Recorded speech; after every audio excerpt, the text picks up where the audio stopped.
Hi friends, Mindy here. I have a quick process video for you today. I'm doing the full deck challenge. This is prompt 8, and the prompts for this time are napkin, tab, scribbles, and metallic.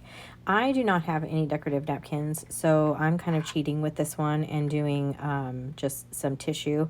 I'm just going to glue this down with some collage medium from Tim Holtz, and but because I didn't have any tissue, you could, or any napkins, I'm using this tissue, but you could even use, like rice paper. You could take tissue and stamp on it if you don't have any napkins. I just went ahead and used this because this tissue has like a scribbly effect, like drawing on it.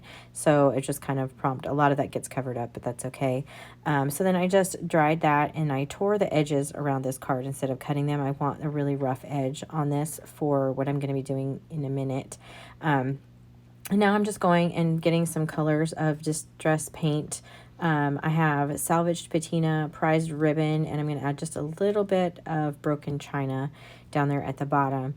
And then I'm just going to kind of blend all this together. And with, a card this small, obviously it just takes a couple drops of paint. It really does not take a lot. And just kind of put it all over here. I was trying to kind of dull back the red. I don't want the red hearts showing through there.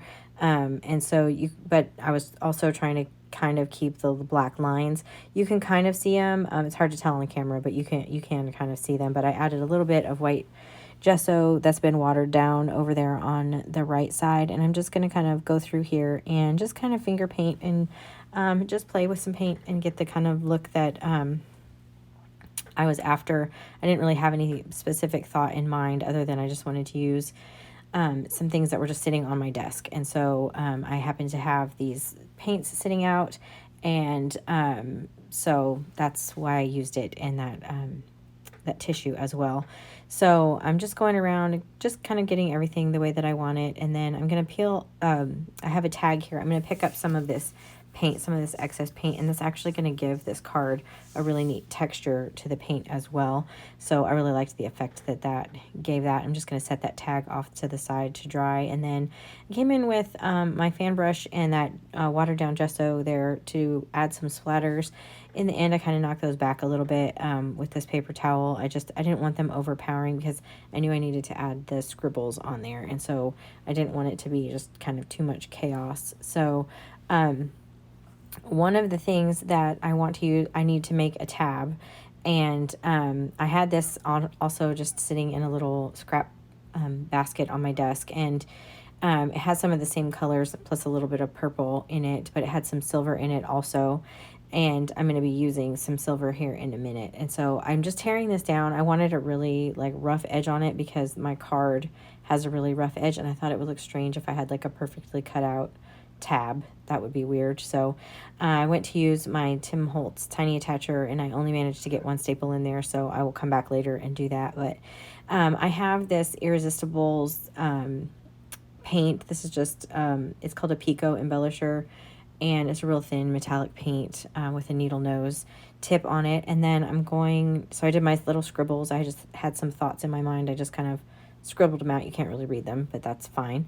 And then now I'm coming in with the Sterling Foundry Wax from Tim Holtz, and I'm just putting that on this little deli paper that I have there. I'm going around and applying this just to the edge of all of this with my fingers.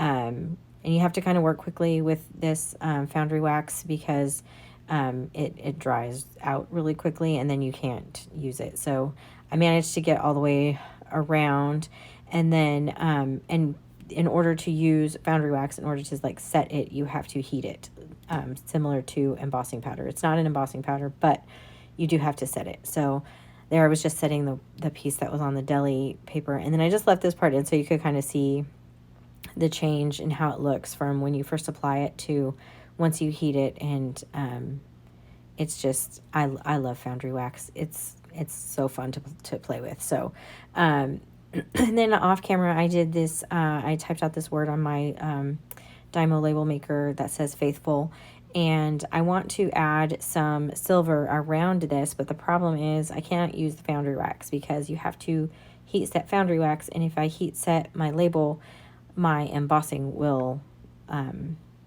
flatten out, and so you won't be able to see it. So what I did is I just put some of that, the paint from the Pico Embellisher, I put that out on to that deli paper, and then I just kind of dragged my label through there. And then I had to let that dry, and then I added it back, and I also got my other staple up there in my little tab. And that is pretty much it for me. So if you like this video, I'd appreciate it if you gave it a thumbs up. That just helps other people find my channel. And until next time, bye.